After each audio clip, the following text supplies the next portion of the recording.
எடுத்து ஆற்றுடைய மரங்களை வெட்டி எரித்து செங்கல் சூளை வைத்துக் கொண்டிருக்கிறார்கள். இதை யார் தடுப்பது? அதை நம்ம ஊர்காரன் பக்கத்தில் போனா வெட்டுவான் குத்துவான். இந்த அச்சம் இருக்கும் வரை, நம்முடைய சகோதரர்கள் சொன்ன போது அச்சம் இருக்கும் வரை, தயக்கம் இருக்கும் வரை, அறியாம இருக்கிற ஒரு மயிரை கூட நம்மால் பிடிக்க முடியாது. அஞ்சி அஞ்சி சாக வேண்டியதுதான். ஆகவே இந்த ஆறு நம்முடையது, இந்த நிலம் நம்முடையது, இதை பாதுகாக்கும் உரிமை மக்களுடையது என்பதை முதலில் எடுத்துக் கொள்ளுங்கள். அதற்கு எதிராக என்னென்ன திட்டங்கள் வகுக்கிறார்களோ அதை எதிர்த்து களமாடுங்கள் என்று கூறி, இந்த அருமையான ஒரு நல்ல சூழ்நிலையிலே இந்த எங்களுடைய ஆர்ப்பாட்டத்தை கேட்ட நண்பர்களுக்கு 3-4 முக்கிய கோரிக்கைகளை மட்டும் நினைவுபடுத்துகிறேன். ஏற்கனவே ஒரு விஷயம், இதை சொன்னால் நம்முடைய சகோதரிகள் வருத்தப்படுவார்கள். ஒரு மனிதனுக்கு திருமணம் நடக்கும், திருமணம் முடிந்த பிறகு சாந்தி முகூர்த்தம் என்று ஒன்று வைப்பார்கள். ஒரு கரையை அமைப்பதென்றால் அதற்கு முன்பு சாலை இருக்கிறது, ஒரு தடுப்பு சுவர் அமைக்க வேண்டும். தடுப்பு சுவர் அமைத்து விட்டு மண்ணள்ளி போட வேண்டும். இங்கே நீங்கள் பார்த்து கொண்டே வாருங்கள். அங்கே சிறுவைகுண்டம் பக்கத்தில் இருந்து வந்தீர்கள் என்றால் கேமலாபாத் வரைக்கும் கரை மண்ணெல்லாம் சாலைக்கு வந்து விட்டது. இப்போதே வந்து விட்டது. மழை வெள்ளத்திலே நிச்சயமாக இருசக்கர வாகனங்கள் வழுக்கி விழுந்து விபத்து நேருமா நேராதான்? நம்முடைய சகோதர சகோதரிகள் தானே இறப்பார்கள். ஆகவே தடுப்பு சுவர் அமைத்து விட்டு நீங்கள் கரையை உயர்த்துங்கள் என்று சொல்கிறோம். அதை போல நிறைய மக்களுக்கு அறியாம, நம்ம விவசாய சங்கத்துக்காரங்களுக்கு ஒரு அறியாம இருக்குது.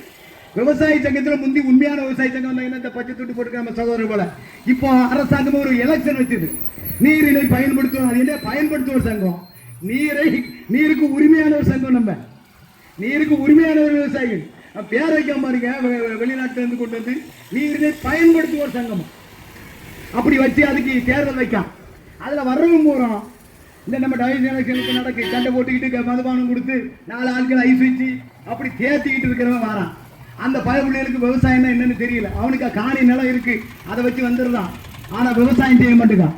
நீங்க பாத்தீங்கன்னா அரசு பஸ்கள்ல பாத்தீங்கன்னா நிறைய அரசு தொழிற்சங்க ஆட்கள் இருப்பாங்க. அவன் கண்டக்டரா இருப்பான், டிரைவரா இருப்பான், தொழிற்சங்கத்தில் தலைவரா இருப்பான்.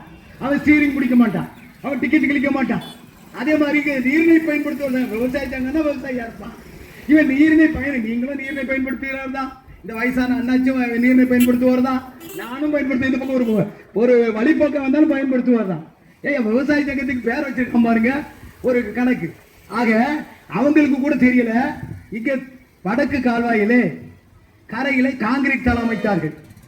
ஒரு ஊரிலே கால்வாயா ஆற ஓடுதுன்னா அந்த கால்வாயா ஆறாயுடைய 2 பக்கமும் நீர் செறியும். நீர் செறிவுன்னு கேள்விப்பட்டிருப்பீங்களா?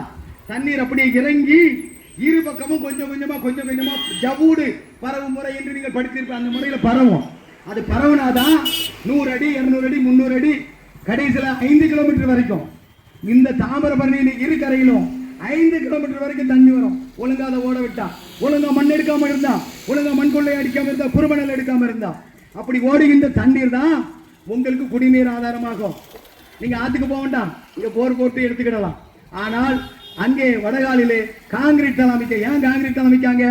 தண்ணி வேகமா ஓடி போகணுமா? எந்த குளத்துக்கு? கடைசியா தொழிற்சாலைகளுக்கு போகணும். அந்த கார்பரேட் கொடுக்கறதுக்கு புரோக்கர் பீஸ் வாங்குறதுக்கு அவன் காங்கிரீட் தளம் போடுறான். இதுக்கு இந்த விவரம் அறியாத விவசாயிகள், விவசாய சங்கம்னா தப்பு, நீரை பயன்படுத்துவோர் சங்கம் அவங்க பயன்படுத்திக்கிறது. ஆக இதை எங்களுடைய தாமிரபரணி பாதுகாப்பு இயக்கத்தின் சார்பாக நாங்கள் விழிப்புணர்வு பண்ணோம். எப்பா காங்கிரீட் தளம் போடாதீங்க. அதுல எங்க மாவட்ட செயலாளர் கொஞ்சம் ஆர்வமா துடிப்பா போய் அதிகாரிகளை சந்திச்சாரு. அங்க இருந்து உடனே ஒரு மிரட்டல். யார் மிரட்டுறா? உண்மையான விவசாயம் தான் மிரட்ட மாட்டாங்க, நீரினை பயன்படுத்துவோர் சங்கம்.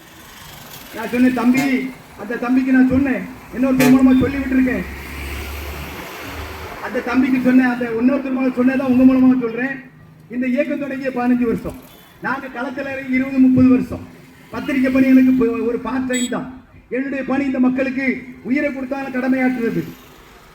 எத்தனையோ மணல் மாஃபியாக்களை தடுத்து நிறுத்தி, யார் என்று சொல்ல மாட்டேன், கடந்த சபாநாயகர்கள் ஊர்ல இருந்து இங்க முக்காணி வரைக்கும் 20-30 மணல் மாஃபியாக்களை வண்டியை நிறுத்த வச்சவங்க நாங்க. நீ பாவம் ஒரு விவசாய சங்கத்தை நீரினை பயன்படுத்துவதற்கு ஒரு 1000-2000 லஞ்சம் கொடுத்து வந்திருக்கா தம்பி. ஒன்ன சந்திக்கிறது பெரிய விஷயம் இல்லை. ஆனா நீ அறியாமல் இருக்கா, உனக்கு நான் விளக்கம் சொல்லணும் தம்பி. இந்த தண்ணியில காங்கிரீட் போட்டீங்கன்னா நிச்சயம் 2 பக்கம் தண்ணி போகாது. நம்ம பிள்ளைகள் தான் தண்ணி குடிக்காது தம்பி. அதை உணரணும். இங்க உள்ள காவல்துறையினர் சொல்லணும். நாங்க ஏற்கனவே வேற ஒரு முடிவு எடுக்கிறோம் இருந்தோம். தங்கச்சி குயிலி கூட அன்னைக்கு நாங்க திருநெல்வேலியில மனு கொடுக்க போகும்போது தங்கச்சி கோயிலுக்கு சொன்ன அன்னை சொன்னா கூட நாங்க கேட்க மாட்டோம். கால்வாயில் இறங்கணும் வந்தால் சொன்னாராம், கால்வாய்க்கு வாங்க. ஏட்டா கால்வாயை தான் நாங்க 1/4 மணி நேரத்துக்கு ஒரு தடவை கிடக்கும் ஐயா அப்படி சொன்னாங்க. ஆனாலும் நான் சொன்னேன், அறியாத பிள்ளைகள், தெரியாம பேசுற மக்கள் நிறைய பேர் இருக்கீங்க. யாராவது ஒருத்தர் இந்த தண்ணி யாரு பாதுகாக்கணும். இவ்வளவு சாக்கடை போகுது. இதே இந்த ஆற்றியோட அந்த பகுதியில் அந்த பாலத்திற்கு அப்பால் தண்ணி எவ்வளவு சாக்கடை கலந்து உங்களுக்கே தெரியும். நகரத்திலிருந்து சாக்கடை உள்ள போகலாமா ஐயா? சாக்கடை என்பது தனி கால்வாய போயிட்டோம். அது சொல்லுவாங்க, குடிக்கிற தண்ணிக்குள்ள இதே விட்டான்னு. நம்ம கிராமத்துல நல்ல தண்ணிக்குள்ள எவ்வளவு விஷத்தை கலப்பானா, அதைத்தான் நாங்க வழக்கு மன்றத்தில் வழக்கு தொடுத்தோம். குடிநீர் வடிகால் வாரியத்து மேல, நிர்வாகத்தின் மேல, நகராட்சி நிர்வாகத்து மேல வழக்கு தொடுத்தோம். ஏண்டா நல்ல தண்ணியில போய் நஞ்ச விடுறிய? நீ கலப்பட சட்டப்படி குற்றவாளி, நீ ஒரு கொலைகார, கொலை முயற்சி குற்றவாளி அப்படின்னு நெல்லை மாநகரத்து மேல வழக்கு தொடுக்க ஆயத்தமாக்கணும். அது பிறகு அடிச்சுட்டு வந்து ஐயா நாங்க பாதாள சாக்கடை திட்டத்தை நிறைவேற்றிருந்தோம்னு சொன்னாங்க. எவனோ ஒருத்தர் குடிக்கிற தண்ணியில குப்பை அள்ளி போடுவான் ஐயா.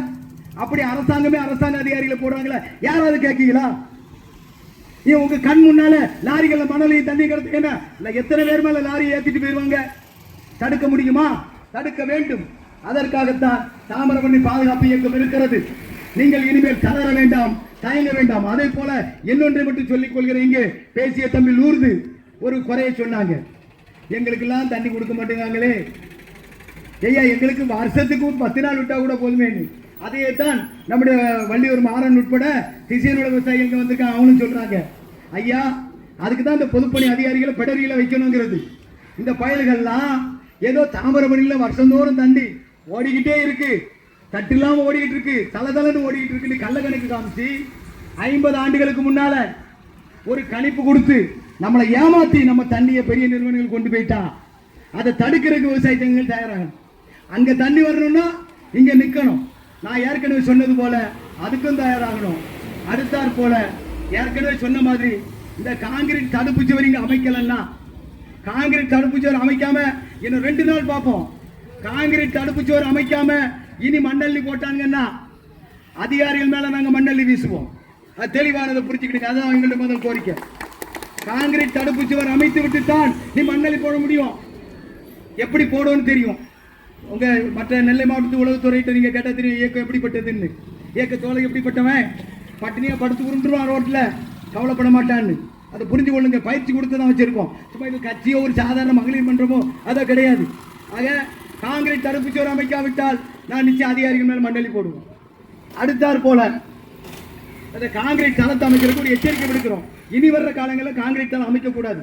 அதே போல இந்த விவசாயிகள் நிறைய பேரில் இருக்கவங்க அந்த சொன்ன அந்த சின்ன பிள்ளை மேல ஒரு பெடரில தட்டுங்கப்பா, அறியாம இருக்கேடா, இந்த காங்கிரீட் தளம் போட்டு எப்படிதான் தண்ணி உள்ள போகும்? ஏற்கனவே ஊர் ஊரா காங்கிரீட் சாலை போட்டு தெருவில் எப்படி தண்ணி விட்டால காகித ஓடலாம் விட்டோமே, காகித ஓடம் கடலில் மீன் பாடிக்கிட்டே இருந்தோமே, பாவி பயிலுவலா ஊர்ல கூட தண்ணி எல்லாம் போயிட்டாடா. காங்கிரீட் ஏதோ வண்டி சருன்னு போயிடணுமா அதுல? அதே மாதிரி அந்த காங்கிரீட் தளம் அமைக்க கூட அதையும் கோரிக்கை வைக்கிறோம். அதே போல இன்னொரு முக்கியமான ஒரு கோரிக்கை, இந்த 261 கோடி ரூபாய் இங்கே பொதுப்பணித்துறை எங்க போய் நாங்கள் மனு கொடுத்தாலும் ஐயா என்கிட்ட துட்டு இல்லை. ஆனால் கான்ட்ராக்ட் அப்போ தான் வந்து 10,000 ரூபாயும் கொடுத்துட்டு போவாங்க. அதையும் நாங்கள் கண்ணால் பார்ப்போம். ஆனால் இந்த 261 கோடி ரூபாய் குடிநீர் வடிகால் வாரியம் பெரிய பெரிய தொழிற்சாலைகள்லாம் பாக்கி வச்சிருக்குது. இதை 20 ஆண்டுகளுக்கு மேலே வாங்கலைங்க. 20 ஆண்டு வட்டியோட போட்டு வாங்கணும். நீ வாங்கலன்னா முன்னால இந்த நீரேற்று நிலையம் பக்கத்தில் தான் இருக்கு, இறங்கி அதை பூட்டுவோம். இந்த 3 முக்கிய கோரிக்கைகள் நாங்கள் சொல்லிக்கிட்டு எப்பவுமே ஆர்ப்பாட்டம் என்று சும்மா ஆரவாரமா போய் ஒரு பந்தாவா பேசிட்டு அப்படி கலைகிறது அல்ல. இதுல இருக்கிற தோழி எல்லாத்துக்கும் தெரியணும்.